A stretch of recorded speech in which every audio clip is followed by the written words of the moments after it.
अखंड सावधान असावे, म्हणजेच हायपर फोकस.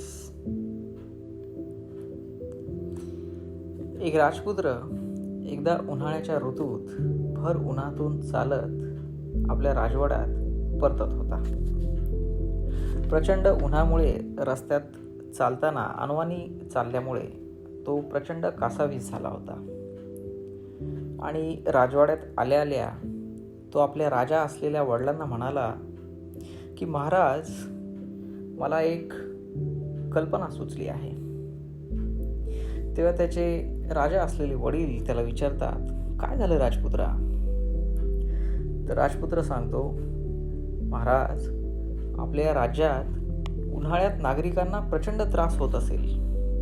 मी आत्ता या रणरणत्या उन्हातून अनवाणी पायांनी चालत आलो तर माझे पाय भाजले.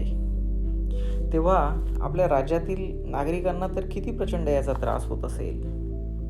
तेव्हा मला असा वाटतंय की आपल्या या संपूर्ण राज्यात आपण जमिनीवर चामडे अंथरावे, अशी माझी नामी कल्पना आहे.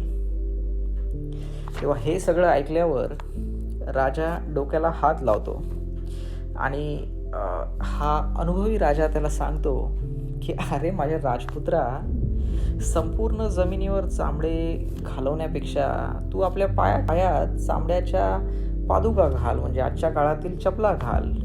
तेव्हा हे उत्तर ऐकून तो राजपुत्र अवाक होतो.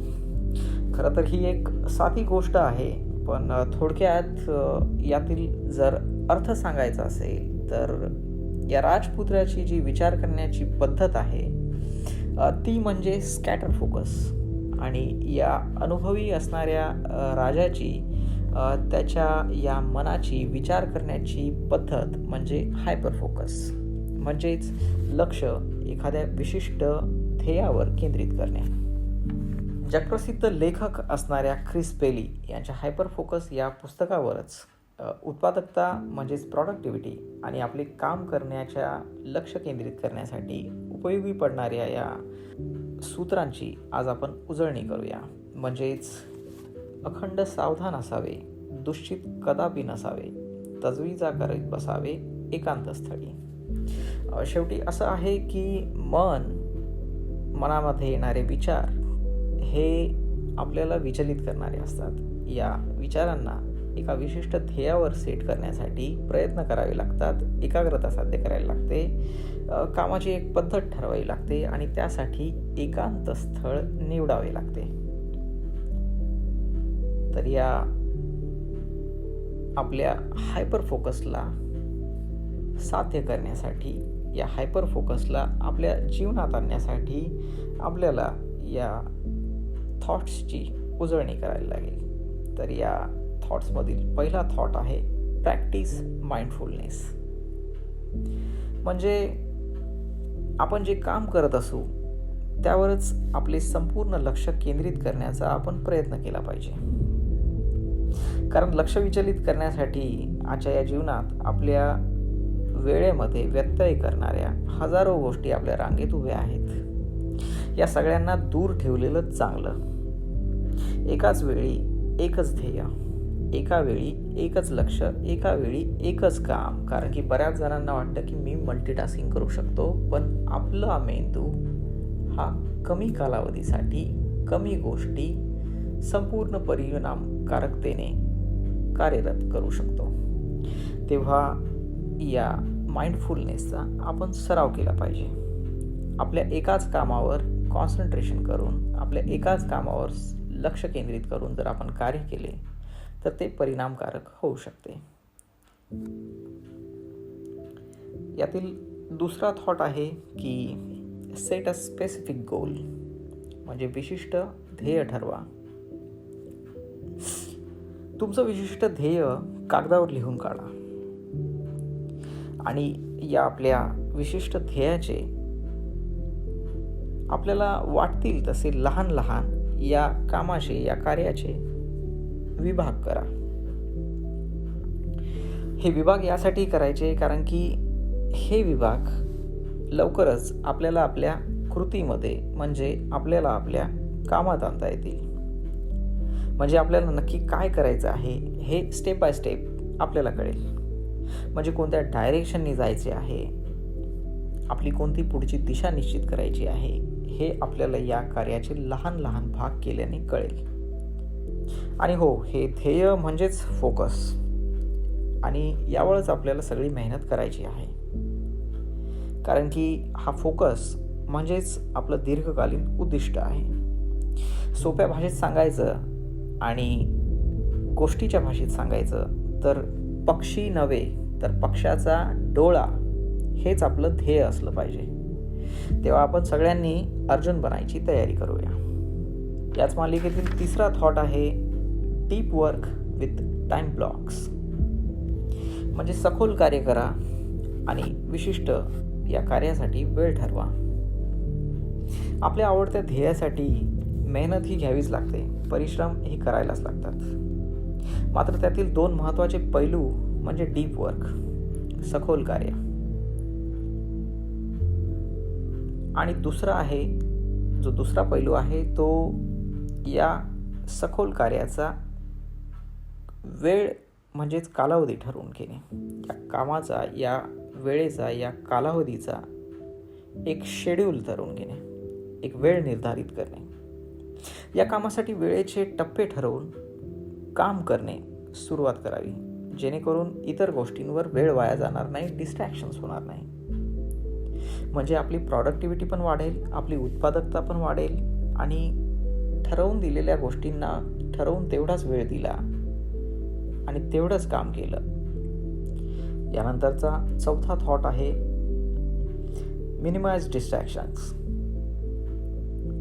आपल्या या ध्येयामध्ये किंवा आपण करणाऱ्या कामामध्ये किंवा आपल्या दीर्घकालीन असणाऱ्या उद्दिष्टांमध्ये जर वर्तमानात ठरणारा एखादा प्रमुख अडसर असेल किंवा एखादा व्यत्यय असेल तर तो हाच की सोशल मीडिया किंवा मोबाईल, टी व्ही, बातम्या. म्हणजे हा जो माहितीचा अजस्त्र डोंगर आहे हा आपल्या सगळ्यांमधील व्यत्यय आहे. ना टाटा बाय बाय करायला आपण शिकलं पाहिजे.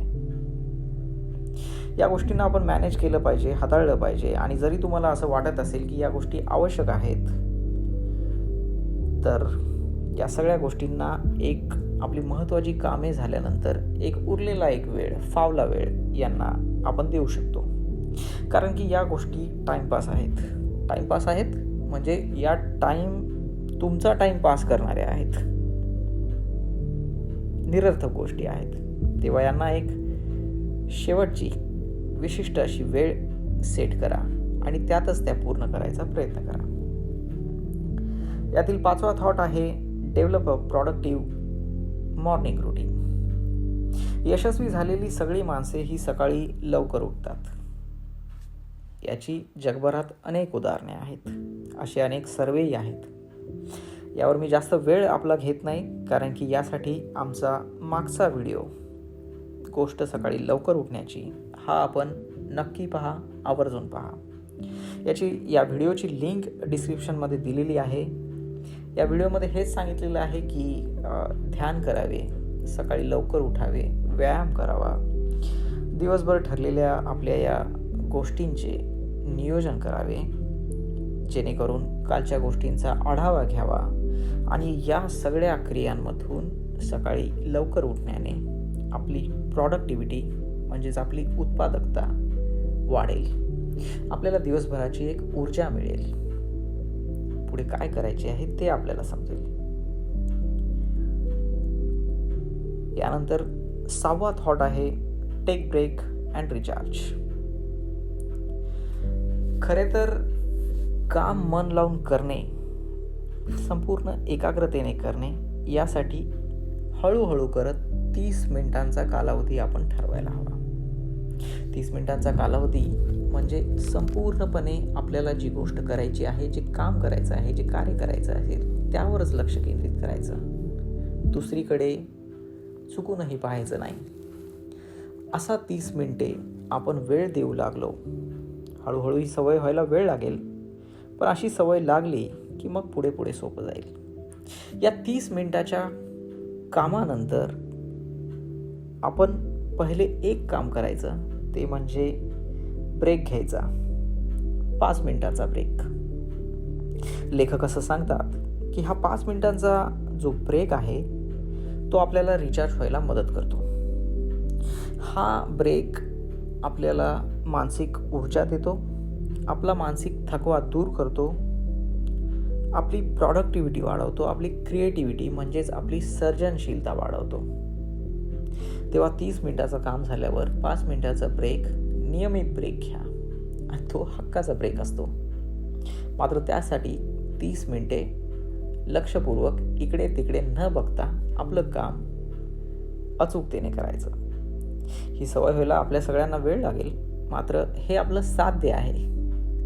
त्यावर आपण नक्कीच प्रयत्न करू शकतो. तर या 6 गोष्टी आपण नक्कीच आचरणात आणून आपल्या कामाचा फोकस वाढवू शकतो आणि आपल्या कामांना योग्य मार्गावर आणू शकतो. आपली प्रतिक्रिया आमच्यासाठी अनमोल आहे. डेली होप्सचा हा कंटेंट आपल्याला कसा वाटला? जर तो आवडला असेल तर आवर्जून या कंटेंटला लाईक करा, शेअर करा आणि अशा नवनवीन कंटेंटसाठी चॅनलला सबस्क्राईब करा. धन्यवाद.